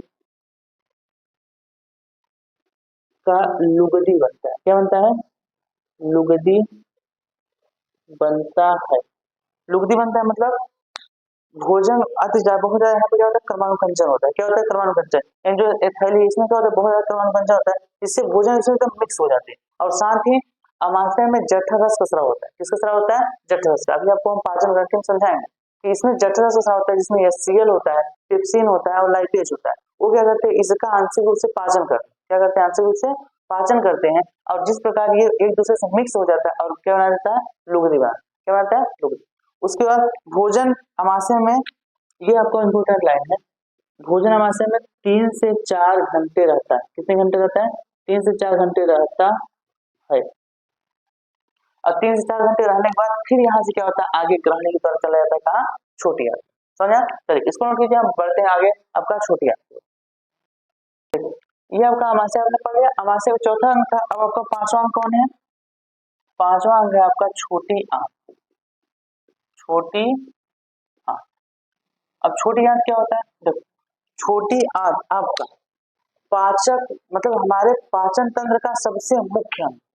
छोटी आंत क्या हमारे पाचन तंत्र का सबसे मुख्य अंग है, यानी यहीं पर भोजन का शुद्ध रूप से, सही रूप से पाचन होता है। यानी आप क्या लिखोगे इसके लिए, यह पाचन का मुख्य अंग है, जो लगभग 6 मीटर, कितना, 6 मीटर लंबा तथा अत्यधिक कुंडलित, अत्यधिक कुंडलित होता। जैसे कि आपने पहले स्टार्टिंग में देखा था कि छोटी आंत क्या होता है, अत्यधिक कुंडलित होता है। उस संरचना में अब इस संरचना को फिर से देख लीजिए, देखिए इसमें आपका जो छोटी आंत क्या अत्यधिक कुंडलित है। अब आपका छोटी आंत जो होता है, यह फिर से 3 भागों में बटा होता है। कितने भागों में बटा होता है, यानी आपका जो छोटी आंत है यह 3 अंगों में बटा होता है। किसमें किसमें, तो आपका सबसे होता है, सबसे पहले होता है ग्रहणी, फिर आपका आता है मध्याह्न, और फिर आपका आता है शेषांत।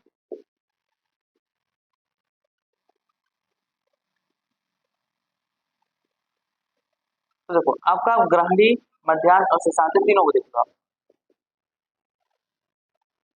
देखो, आपका जो ग्रहणी होता है यह सी या यू आकार का होता है, सी या यू आकार का होता, सी या यू आकार का होता है। और जो क्या होता है आपका, देखो ये ग्रहणी है, ये अमाशय का अंतिम भाग है, पाइलोरिक भाग किसमें खुलता है, ग्रहणी, किसमें खुलता है, ग्रहणी। और साथ ही इस ग्रहणी में आपका एक चीज और होता है, देखो इसमें आपका, इसमें देखो यकृत से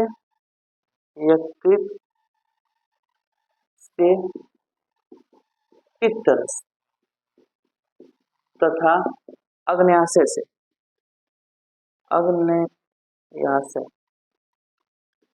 अग्न्याशय से अग्न्याशयी रस, अग्न्याशयी रस आकर मिलते मिलते ये आपका क्या होता है, ग्रहण। यानी ग्रहणी आपका सी या यू आकार की नली होती है। देखो ये आपका सी या यू आकार की नली होती है, जो अब उसमें यकृत से पित्त रस, यकृत से क्या आता है, पित्त रस आता है, तथा अग्न्याशय से अग्नाशय रस आकर ग्रहणी में मिलते हैं। उसके बाद देखो आपको क्या होता है, मध्यांत और सुशांत। तो मध्यांत आपका एक नीचे लिख देते हैं,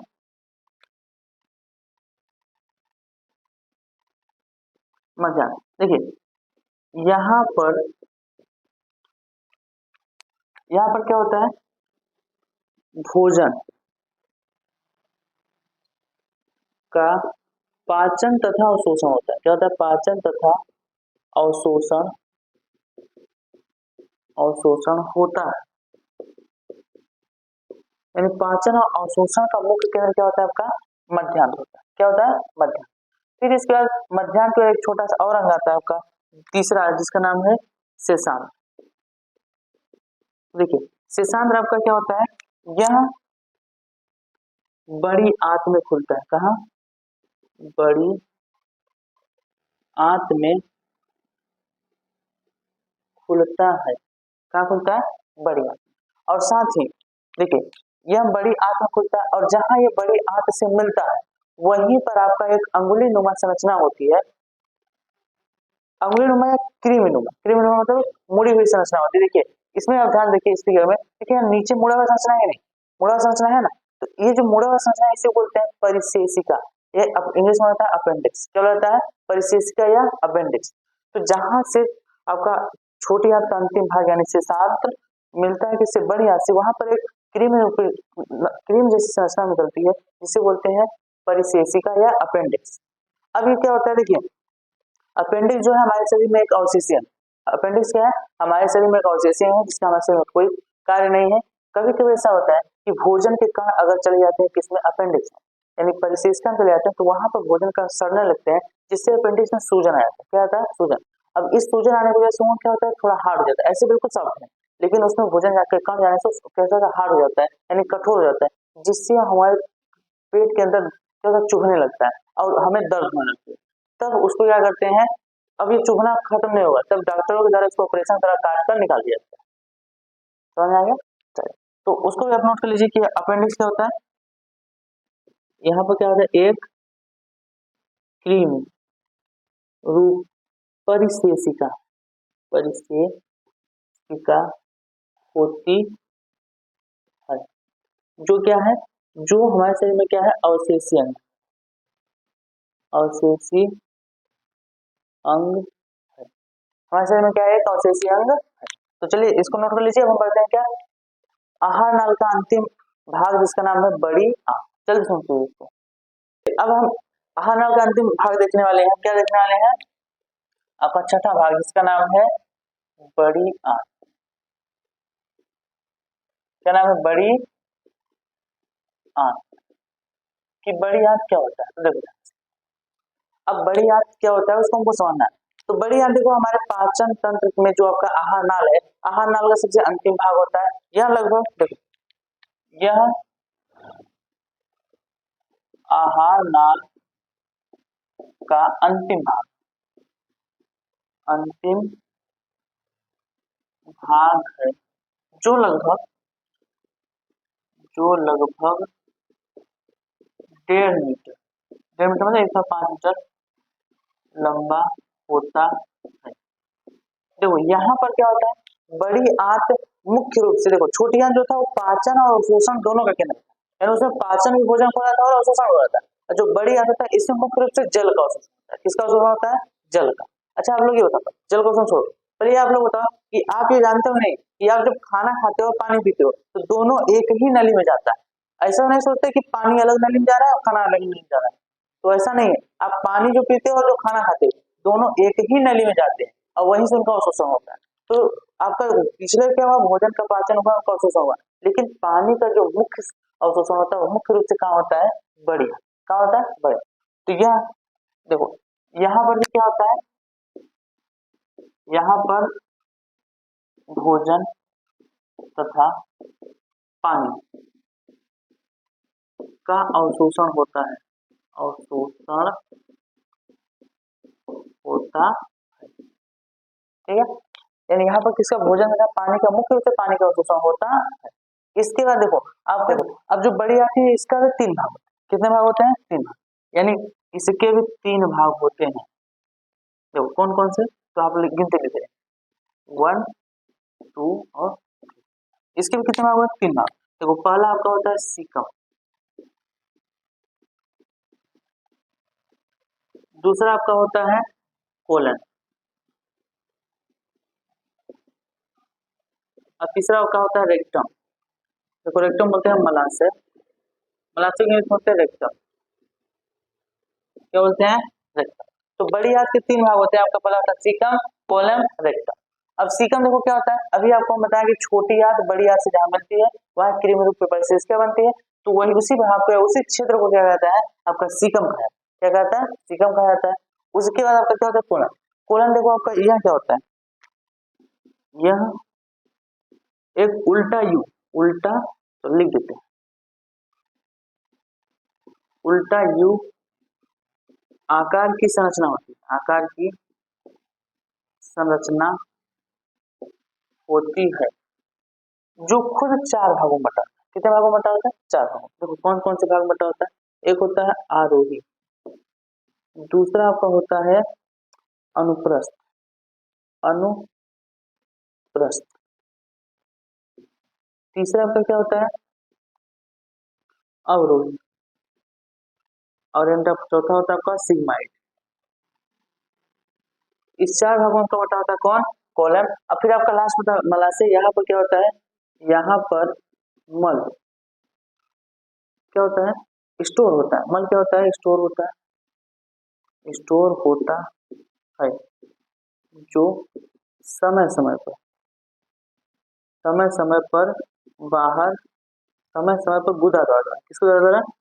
गुदा द्वार द्वारा बाहर निकाल दिया जाता है, निकाल दिया जाता है। यानी आपका जो मलाशय होता है इसमें क्या होता है? मल स्टोर होता है। क्योंकि आप देखो जो भोजन करते हो उस भोजन का पाचन होने के बाद, पूरी तरीके से पाचन होने के बाद उसका कुछ न कुछ भाग रुक जाता है, मतलब बच जाता है। अब उस बचे हुए भाग को क्या कहते हैं? मल बोलते हैं। वो आपका क्या होता है? मलाशय में स्टोर होता है, फिर समय समय पर तो शरीर द्वारा बाहर निकल जाएगा। किसके द्वारा? ये भी आता है गुदा द्वारा, क्योंकि आहार नल का अंतिम भाग क्या था? गुदा द्वार। तो गुदा द्वारा क्या कर दिया? बाहर निकाल दिया जाता है। तो ये आपका पूरा था आहार नाल। तो हमने आहार नाल को कंप्लीट कर लिया।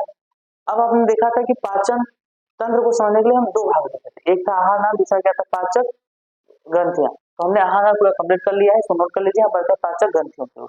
चलिए अब हम देखेंगे क्या? पाचक ग्रंथियां। क्या देखेंगे? पाचन ग्रंथि। अब पाचन ग्रंथि क्या होती है? तो देखिए पाचन में सहायता करने वाली जो ग्रंथियां होती है क्या होती है? पाचन ग्रंथि। तो सबसे पहले हमारे मुख गुहा में आपकी कुछ ग्रंथियां आती है जिनको कहता है लार। क्या कहता है? लार ग्रंथि। यानी आपका पाचन ग्रंथि में पहला क्या है? पहला आपका है लार ग्रंथि, लार ग्रंथि।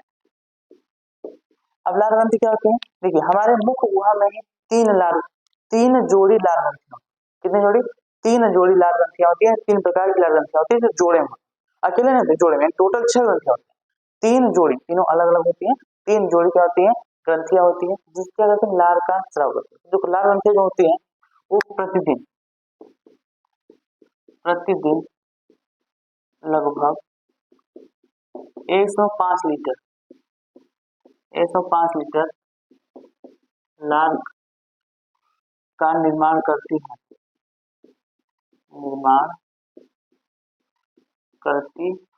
यानी हमारे शरीर में जो लार बनती है वो एक दिन में कितना 1.5 लीटर आपका लार का निर्माण करती है। और लार में देखो क्या होता है, लार में कुछ चीजें पाई जाती हैं, जैसे आपका देखो लार में लाइसोजाइम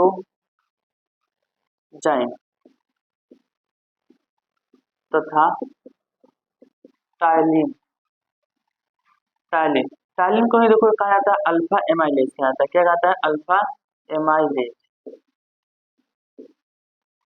पाया जाता है। क्या होता है? पाया जाता है। क्या क्या पाया जाता है? लाइसोजाइम तथा टाइलिन पाया जाता है। टाइलिन को कहा जाता है अल्फा एमाइलेज कहा जाता है। अब ध्यान समझो, जो आपका लाइसोसोम है, लाइसोसोम का क्या कार्य होता है? यह जीवाणुओं को मुख्य गुहा में, कहा मुख्य गुहा में मार देता है, मार देता है। लाइसोसोम का क्या होता है? जो जीवाणु होते हैं अगर हमारे खाने के साथ चले गए मुख में, तो मुख्य गुहा में लाइसोसोम को क्या करता है? मार देता है। और जबकि आपका जो टाइलिन या अल्फा एमाइलेज, यह क्या करता है?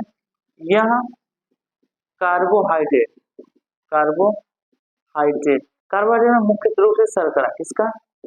शर्करा का आंशिक आंशिक मतलब होता है लगभग 30%, आंशिक मतलब लगभग 30% पाचन करता है, पाचन करता है।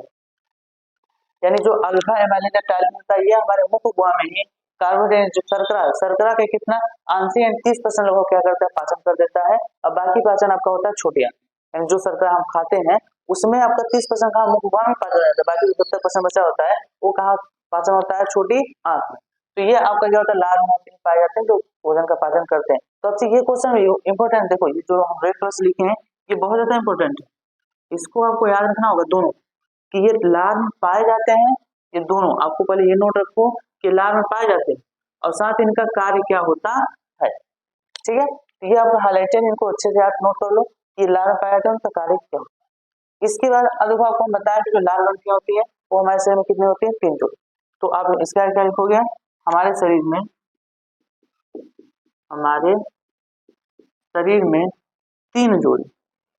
3 जोड़ी लार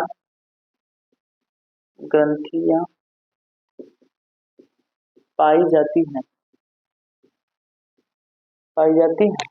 कौन कौन सी पाई जाती हैं? तो जल्दी से नाम देख लो।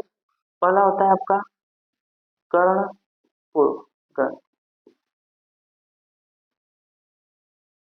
कर्णपुर ग्रंथ। दूसरा आपका होता है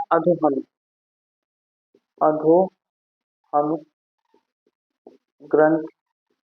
और एक तीसरा आपका होता है अधोजिह्वा। क्या होता है? अधोजिह्वा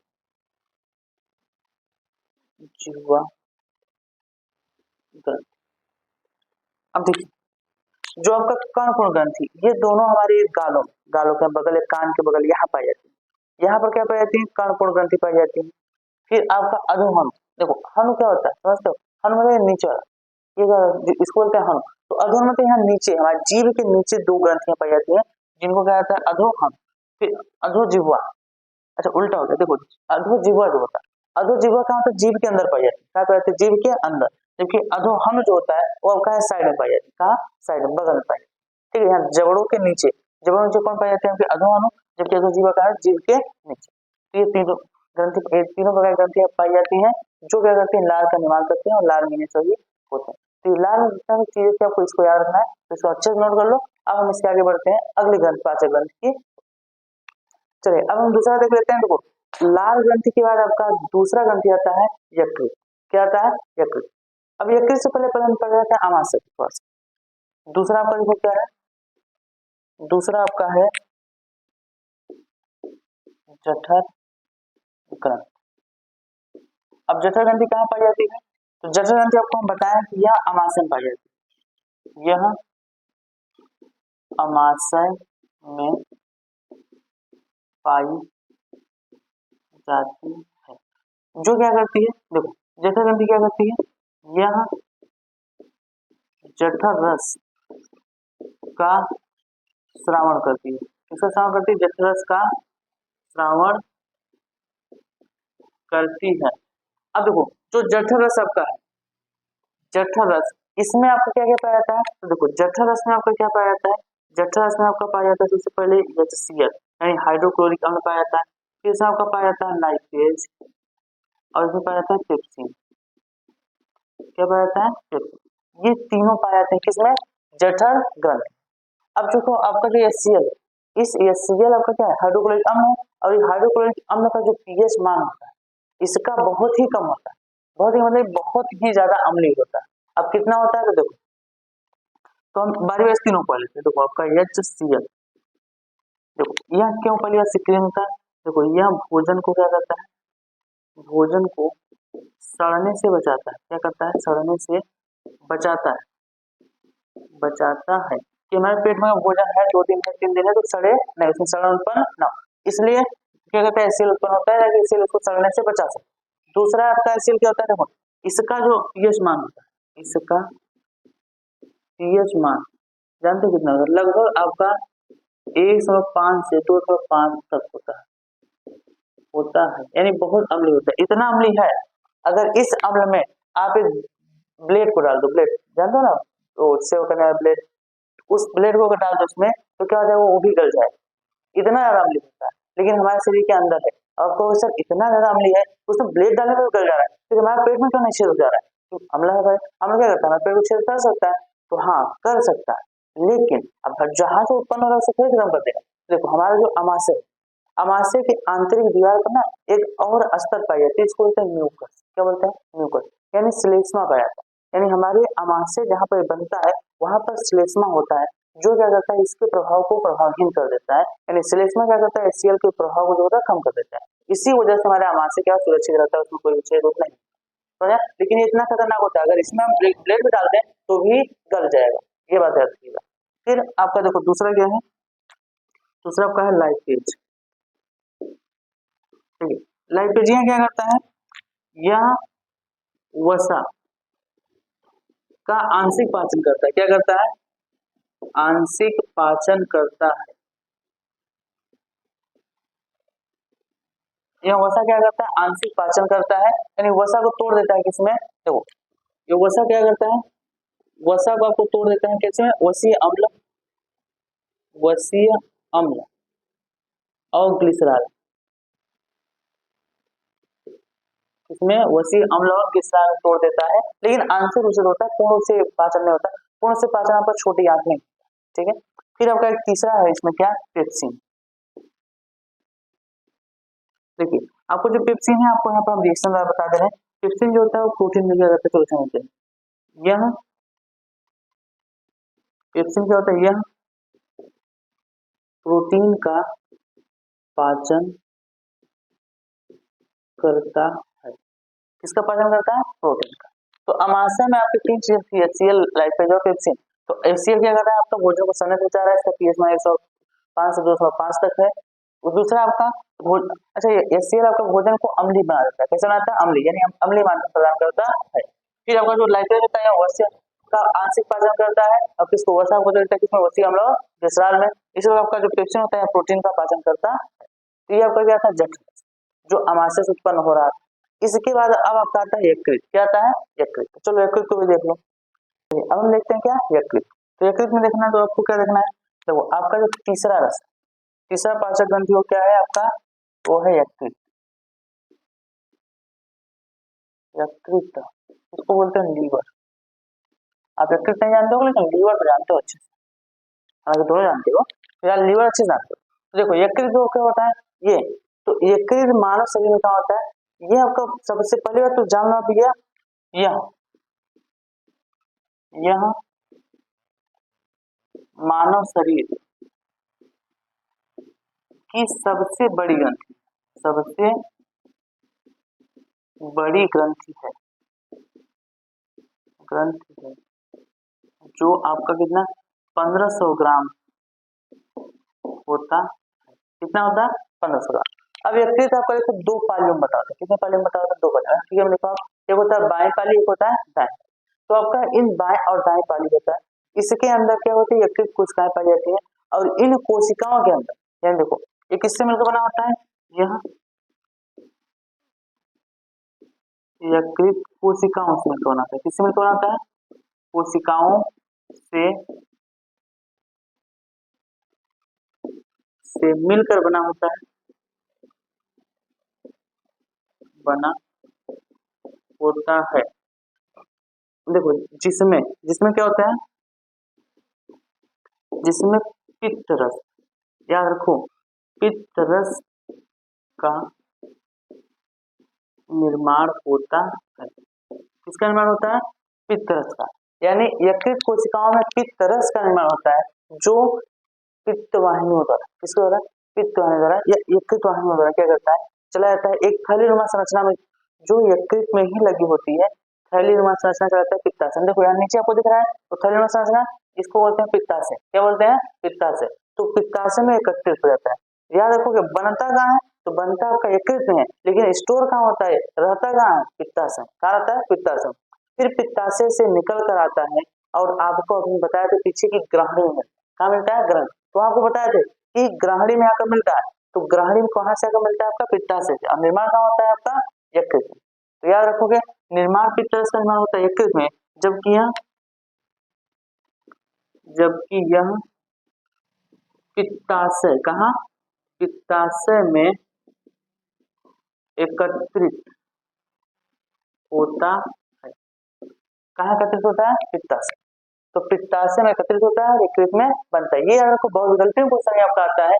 देखो इसको आप ध्यान दो कि बहुविकल्पी में आता है। पित्त रस का निर्माण होता है, कहाँ निर्माण होता है? देखो यहाँ जिसमें जो लिखे हैं, यानी आपका जिसमें मतलब यकृत में। कहाँ? यकृत। यकृत में किसका निर्माण होता है? पित्त रस का। यानी पित्त रस का निर्माण होता है यकृत में, और ये रहता कहाँ है? तो अब ये भी याद रखो कि पित्ताशय में रहता है। कहाँ रहता है? पित्ताशय में। यानी यह पित्ताशय में एकत्रित होता है। ये आपका किसका काम है? यकृत का। फिर देखो यकृत हमारे शरीर में कुछ और कार्य करता है, सिर्फ यही नहीं करता। यकृत हमारे शरीर में और बहुत सारे कार्य करता है। अगर देखा जाए तो मानव शरीर में यकृत के बहुत सारे कार्य हैं। आज तक 1000 से ज्यादा कार्य खोज करे, और भी कार्य हैं जो अभी तक पता नहीं गए। लेकिन मैक्सिमम कार्य खोजे जा चुके हैं कि यकृत हमारे शरीर में कम से कम 1000 से ज्यादा प्रकार के कार्य करता है।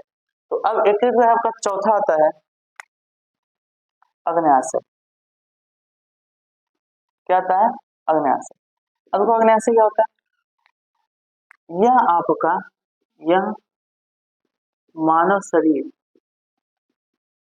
की दूसरी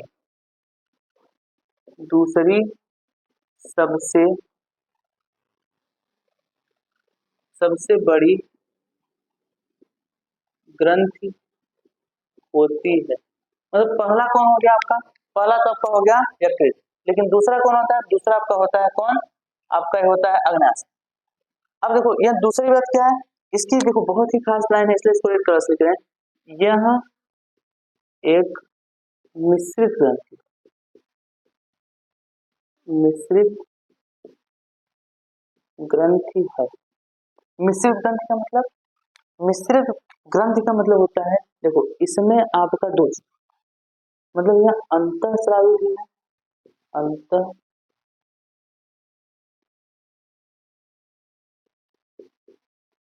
और बाह्य।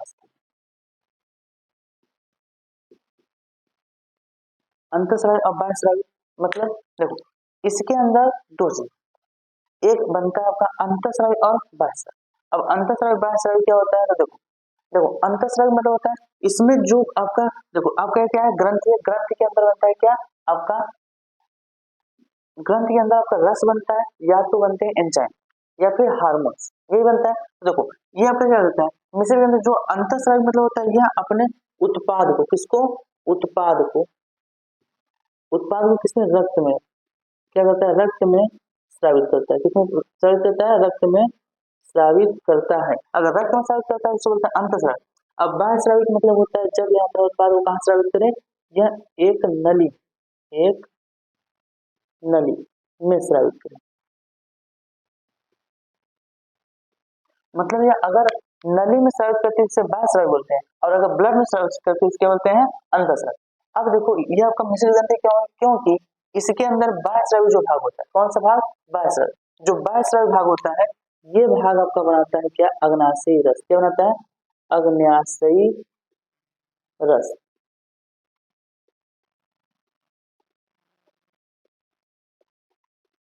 क्या बनाता है? अग्नाशयी रस। जो क्या करता है? भोजन का पाचन करवाता है। यानी आपको यहाँ पर देखो हम लिखे थे ग्रहणी में अग्नाशय से अग्नाशयी रस भी आता है। क्या लिखे थे? अग्नाशय से अग्नाशयी रस भी आता है। तो वही आपका अग्नाशयी रस होता है जो एक किसे अग्नाशय से स्रावित होता है और एक नली के द्वारा आता है, कहाँ? ग्रहणी मिलता है, जिससे वो भोजन का क्या करता है? पाचन में सहायता करता है। तो ये आपका बाह्य स्रावी भाग करता है। लेकिन अंतःस्रावी भाग क्या करता है? तो देखो आपका यकृत के अंदर कुछ अलग प्रकार की कोशिकाएं होती हैं जिन्हें बोलते हैं लैंगरहैंस की दुपिकाएं। क्या बोलते हैं? लैंगरहैंस की दुपिकाएं। देखिए ये आपकी लैंगरहैंस दुपिकाओं की संरचना है। इसमें देखो आपकी दुपिकाओं की संरचनाएं होती हैं और इसमें क्या होती है? बीच में ब्लड वेसल्स होती हैं और कुछ संरचनाएं होती हैं। इनके बीच में जो आपकी लैंगरहैंस दुपिकाएं हैं इनमें आपकी कई प्रकार की कोशिकाएं पाई जाती हैं, जैसे अल्फा कोशिका, बीटा कोशिका, गामा कोशिका। तो इसमें जो आपकी बीटा कोशिका है, कौन सी कोशिका? बीटा कोशिका। बीटा कोशिकाओं से आपका एक हार्मोन रिलीज होता है जिसका नाम है, जिसका क्या नाम है? जिसका नाम है इंसुलिन। क्या नाम है? इंसुलिन। यानी इसके लैंगरहैंस की दुपिकाओं के बीटा कोशिकाओं से एक हार्मोन निकलता है, इसका नाम है इंसुलिन। क्या नाम है? इंसुलिन। तो आपको संरचना दिख गई ना? अच्छे से देख लें, इस संरचना को आपको बनाना है। इस संरचना क्या करना है? बनाना। अब देखो इसमें बाद क्या लिखना है? नीचे को कुछ लिखना है। क्या लिखना है? कि यह आपकी जो होती है, देखो यह नहीं लिखना है, जो लैंगरहैंस की दुपिका है, लैंगरहैंस की दुपिका के बीटा कोशिका से, किससे? बीटा कोशिका से स्रावित स्रावित एक हार्मोन जिसका नाम है इंसुलिन। ये बहुत ही इंपॉर्टेंट है। इंसुलिन। कौन? इंसुलिन रक्त में, रक्त में ग्लूकोज, ग्लूकोज का नियंत्रण करता है। क्या करता है? नियंत्रण करता है। यानी लैंगिक कोशिकाओं जो बीटा कोशिकाओं से स्रावित है इंसुलिन, यह रक्त में, मानव शरीर के रक्त में क्या करता है? मानव शरीर में और जीवों के शरीर में क्या करता है? ग्लूकोज का नियंत्रण करता है। यानी ग्लूकोज कितने मात्रा होना चाहिए उसको नियंत्रित करता है। अगर यकृत से इंसुलिन का स्राव कम हो जाता है या स्रावित नहीं होता है तो मानव शरीर में ग्लूकोज की मात्रा बढ़ जाती है, जिससे उसको एक रोग हो जाता है जिसको क्या बोलते हैं? मधुमेह या डायबिटीज। क्या बोलते हैं? मधुमेह या डायबिटीज। यानी आप यहाँ से लिखोगे क्या? इंसुलिन की कमी से, इंसुलिन की कमी से मधुमेह, क्या? मधुमेह रोग हो जाता है, रोग हो जाता है। यानी इंसुलिन की कमी से क्या हो जाता है? मधुमेह रोग हो जाता है, जिससे ग्लूकोज की मात्रा अनियमित रूप से ब्लड में बढ़ जाती है। समझ में आ गया आपको? तो इस प्रकार से आपका ये पूरा था पाचन तंत्र। तो हमने आज पाचन तंत्र को पूरा कंप्लीट किया है। इसमें आपने क्या पढ़ा? पाचन तंत्र सबसे पहले आहार नाल पढ़ा, आहार नाल में जितने अंग थे उनको पढ़ा, और फिर क्या पढ़ा? पाचन ग्रंथियां। पाचन ग्रंथियां आपकी जो 3-4 ग्रंथियां थी उनको हम बारी बारी से देख लें। तो इन सभी को एक बार अच्छे से लिख लीजिए और एक बार अच्छे से पढ़ लीजिए, और इसके बाद इसमें कोई भी दिक्कत आपको नहीं आएगी। तो आज का वीडियो अगर आपको पसंद आया तो वीडियो को लाइक जरूर कीजिएगा, और चैनल पहली बार आए तो चैनल को सब्सक्राइब कर लीजिए और अपने दोस्तों के साथ शेयर कीजिए ताकि वो भी तैयारी अच्छे से कर सकें और बोर्ड एग्जाम को अच्छे से पढ़ सकें। तो चलिए मिलते हैं हम नेक्स्ट क्लास में। हम नेक्स्ट क्लास में देखिए आज हमने पाचन को कंप्लीट किया है, किसको? पाचन को। नेक्स्ट क्लास आपका होगा किस पे? श्वसन तंत्र पर। तो जो आपका जैव प्रक्रम का दूसरा पार्ट है श्वसन तंत्र, वो आपका आएगा। तो पढ़ते रहिए, स्वस्थ रहिए और तैयारी से करते रहिए।